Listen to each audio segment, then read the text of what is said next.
हमारे जीवन में मित्र और शत्रु बड़े मायने रखते हैं। मित्र वो जो हमारा हित चाहे, जो हमारे सुख दुख में हमारी सहायता करे, हमारा साथ दे। कुछ मित्र जन्म से होते हैं, कुछ मित्र हम स्वयं बनाते हैं, कुछ मित्र परिवार में मिल जाते हैं, तो कुछ मित्र जीवन की यात्रा में। परंतु शत्रु हमें जीवन में कभी भी मिल जाते हैं। परंतु क्या आपने कभी सोचा कि वास्तविकता में आपका सबसे बड़ा शत्रु है कौन? आपका सबसे बड़ा शत्रु आपके भीतर छिपा बैठा है, और वो है आपका क्रोध। आप जिनसे रुष्ट होते हैं, उन पर क्रोध करते हैं, उन्हें हानि पहुंचाने का प्रयास करते हैं। परंतु तनिक शांत मन से सोचिए, जिन्हें आप हानि पहुंचाना चाहते हैं, ऐसा करने से पूर्व आप स्वयं भीतर से जलते हैं। क्रोध एक सुलगते हुए अंगारे के समान होता है, जिससे आप अपने शत्रु को जलाकर भस्म कर देना चाहते हैं। परंतु ऐसा करने से पूर्व आपको स्वयं उस सुलगते हुए अंगारे को उठाना पड़ता है, और शत्रु से पहले स्वयं को जलना पड़ता है, उसकी पीड़ा सहनी पड़ती है। तो यदि आपको अपने शत्रुओं से मुक्ति पानी है, तो पहले आप स्वयं के क्रोध पर नियंत्रण करना सीखिए।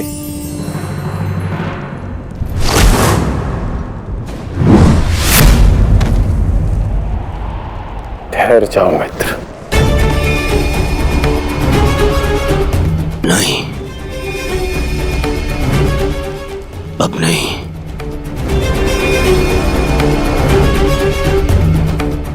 क्रोध में विवेक मत खो बैठो। जो अपना सम्मान खो चुका हो, उसके पास खोने को और क्या शेष है? ले लेने देते उस अभिमन्यु को मेरे प्राण, वीर गति तो मिलती। सारी सेना के सामने मेरा वस्त्र हरण कर गया वो बालक, जिन पांडवों का सर कटा हुआ देखना चाहता था, उन्हीं का बालक मेरा सर झुका गया। संसार के सारे योद्धा देखते रह गए, और वो बालक मुझे अपने बाणों के चक्र में फंसा गया।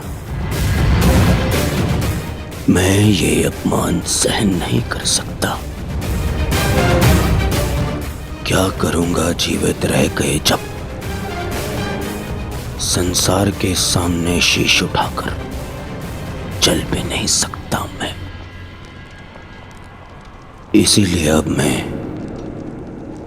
अग्नि स्नान करूंगा।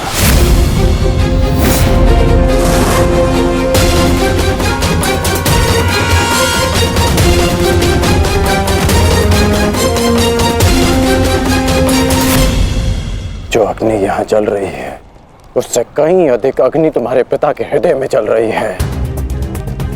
क्या तुम अपने 5 भाइयों का बलिदान व्यर्थ जाने दोगे? क्या अपने पिता को दिया वचन भुला दोगे तुम? अपने चारों ओर देखो मित्र, क्या ये सब व्यर्थी अपने प्राणों के साथ खेल रहे हैं? जो वीर गति को प्राप्त हुए हैं, क्या उनका बलिदान व्यर्थ जाने दोगे तुम?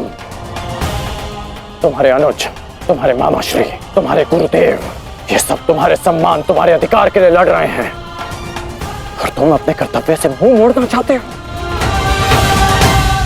पूछो अपने सैनिकों से कि आज जो युद्ध में हुआ, कि क्या वो उससे लज्जित हैं, या वो कल युद्ध में उसका प्रतिशोध लेंगे? बोलो सैनिकों। प्रतिशोध लेंगे, प्रतिशोध लेंगे, प्रतिशोध लेंगे।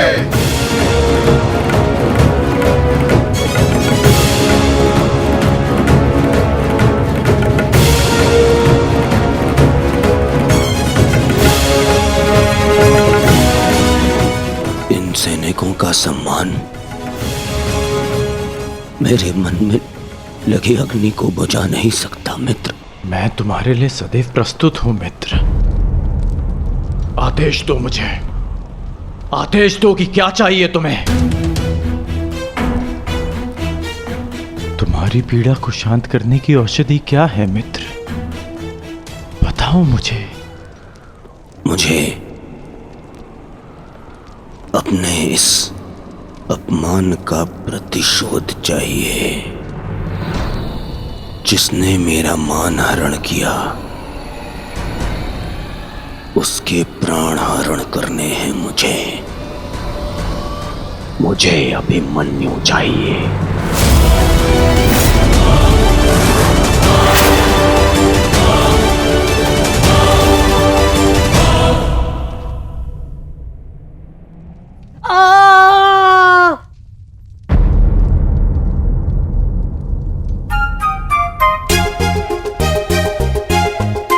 बहुत पीड़ा हो रही है ना इन्हें। पीड़ा? अभी तक मैंने इसके घाव को छुआ भी नहीं है।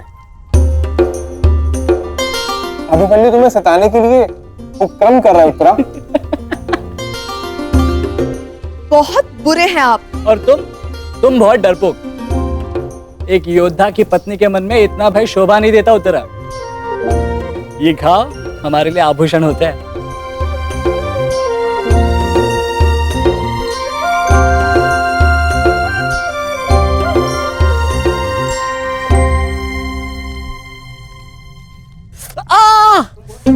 क्यों सताते हो तुम उसे? अब क्या करूं माता, वो तो आजकल हर बात पर क्रोधित हो जाती है। और अब आप भी मुझे डांट रही हो। तुम्हें अधिक चोट तो नहीं आई ना पुत्र? नहीं पिताश्री, बल्कि बहुत कुछ सीखने को मिला। सच में अंगराज कर्ण एक महान योद्धा है। उन्हें आपके अतिरिक्त और कोई टक्कर नहीं दे सकता। हाँ पुत्र, परंतु हम दोनों के लक्ष्य और सोच भिन्न है। मुझे तुम पर गर्व है।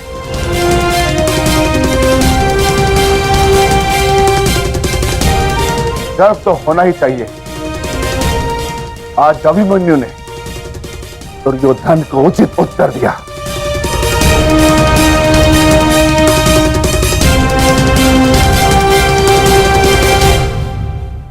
सत्य अभिमन्यु,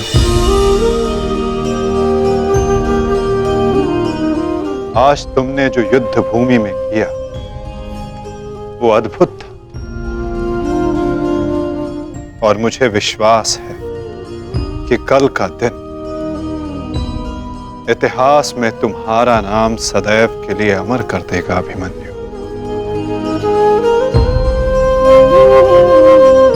इतिहास से पूर्व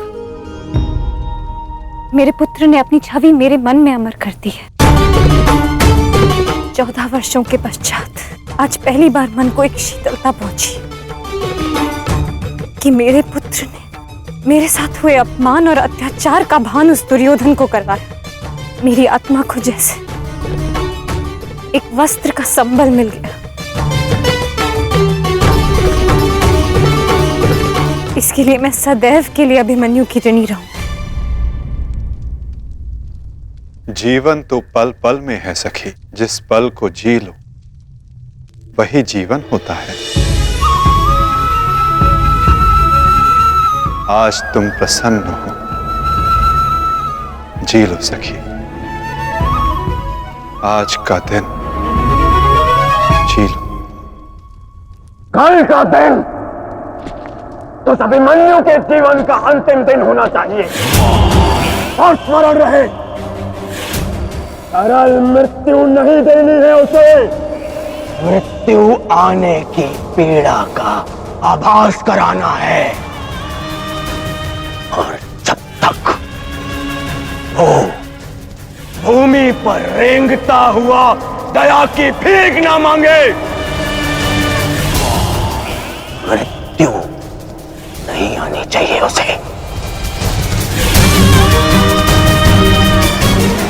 वो मृत्यु मांगेगा और मैं हर पल उसे मृत्यु और जीवन के बीच में झुलाऊंगा।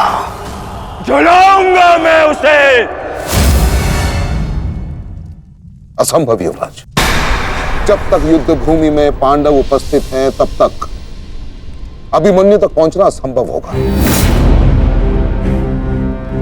वैसे भी उन्हें ज्ञात होगा कि आज आपके साथ जो हुआ उसका प्रतिशोध आप अवश्य लेंगे। इसी कारण अभिमन्यु तक पहुंचना इतना सरल नहीं होगा।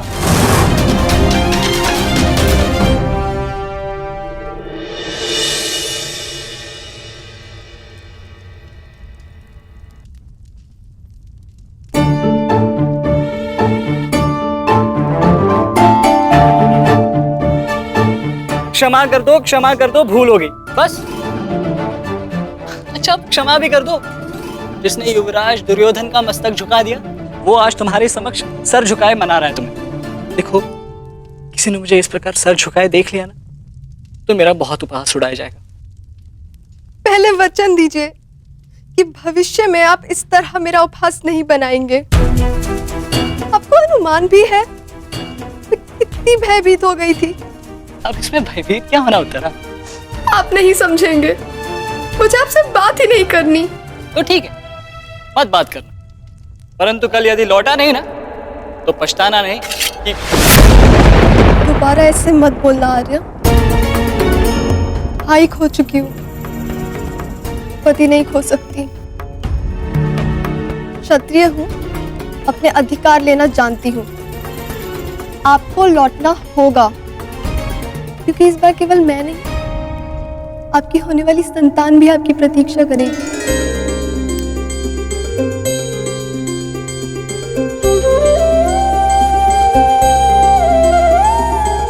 सत्य उत्तरा?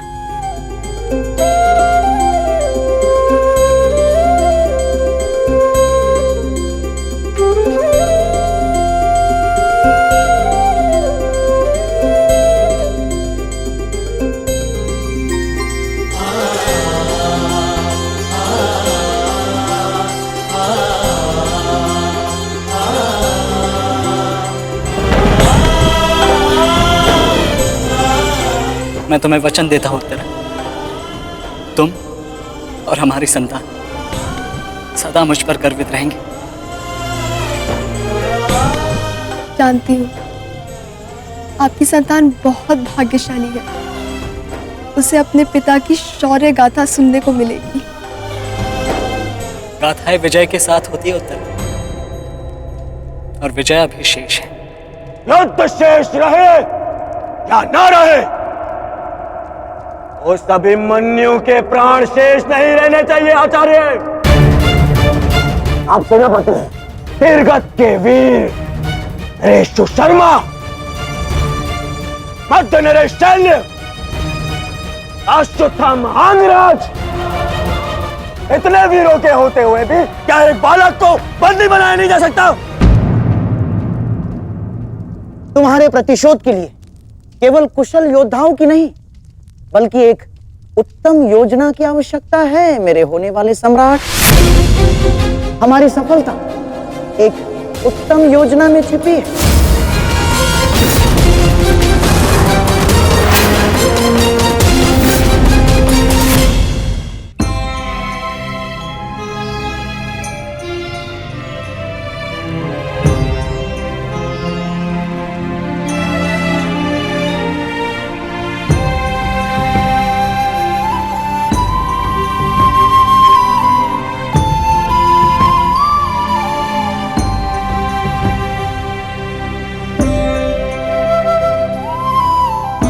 ऐसा क्या है जो आप चाहकर भी मुझसे नहीं कह पा रहे हैं सखा?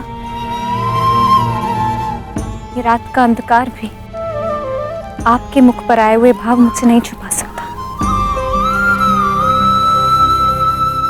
रात्रि के बाद दिन आता है सखी, उसी प्रकार जीवन के पश्चात मृत्यु आती है। सुख के बाद दुख आता है और यही सृष्टि का नियम है। हमें अपने जीवन में सबके लिए तत्पर रहना चाहिए सखी।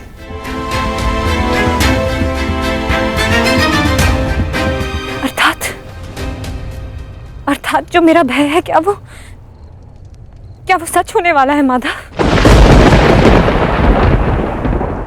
क्या कल पांडवों के साथ कुछ अनिष्ट होने वाला है?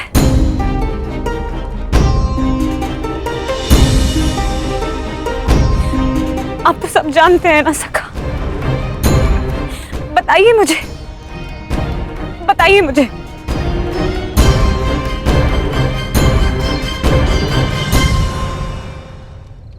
कभी कभी भविष्य का ज्ञान होना भी दुख का कारण बन सकता है सखी।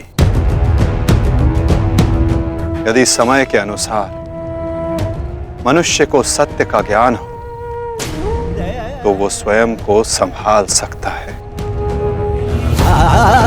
और आज तुम्हारी प्रसन्नता का दिन है सखी। आज तुम्हारे पुत्र ने तुम्हारे अपमान का प्रतिकार किया है। जाओ सखी, जाकर सो जाओ, क्योंकि जीवन की हर रात्रि सदैव सोने के लिए नहीं होती।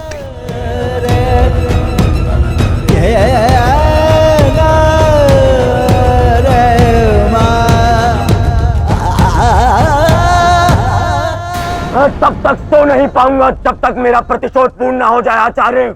प्रतिशोध की आग में कोई और भी जल रहा है। युवराज दुर्योधन,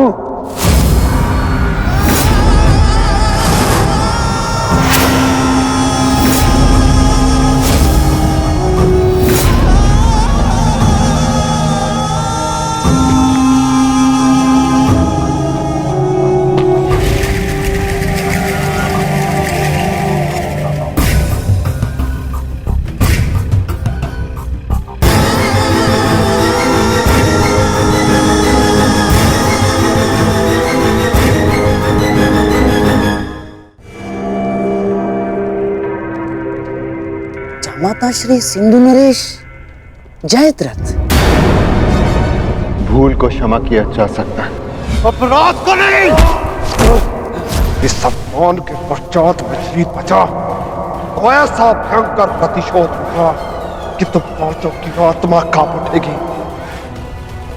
प्रतिशोध दूंगा। कल तुम्हारे साथ साथ मेरा प्रतिशोध भी पूर्ण होगा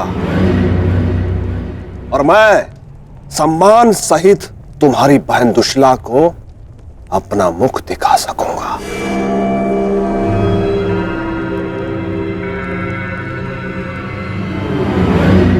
इतने समय आप कहां थे सिंधु नरेश?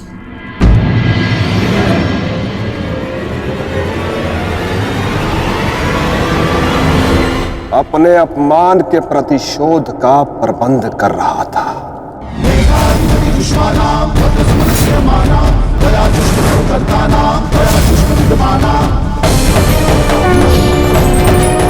पुत्र जयद्रथ, मैं तुम्हारी तपस्या से प्रसन्न हूं। मांगो, क्या वर मांगते? महादेव, मुझे अपने प्रतिशोध का अवसर चाहिए।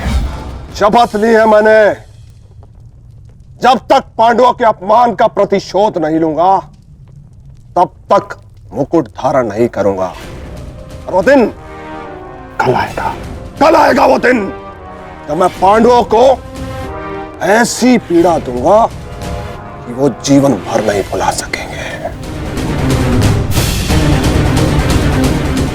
महादेव का आशीर्वाद है मेरे साथ और मैं तुम्हारे साथ युवराज।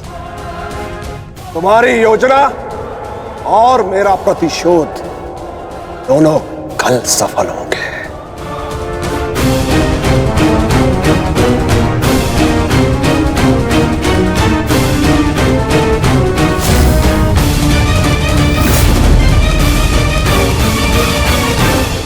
हर हर महादेव, हर हर महादेव।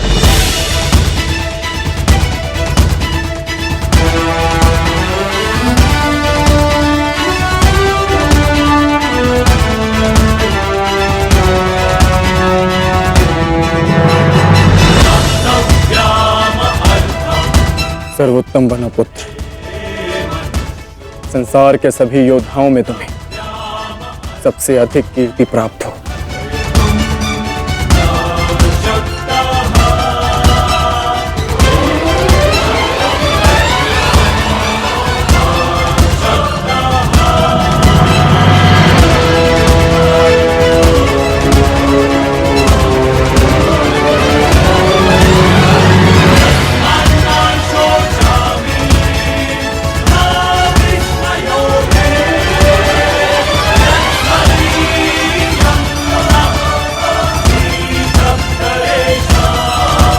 आशीर्वाद दीजिए मामा श्री कि मैं विजय श्री प्राप्त कर लूं।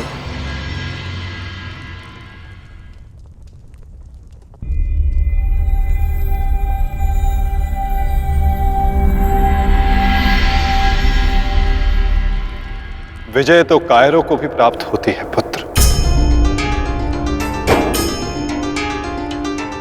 परंतु कीर्ति और यश केवल शूरवीरों का मुकुट बनती है। मेरा आशीर्वाद तुम्हारे साथ है पुत्र। तुम युद्ध क्षेत्र में वो कीर्ति प्राप्त करो जो तुम्हें अमर बना दे।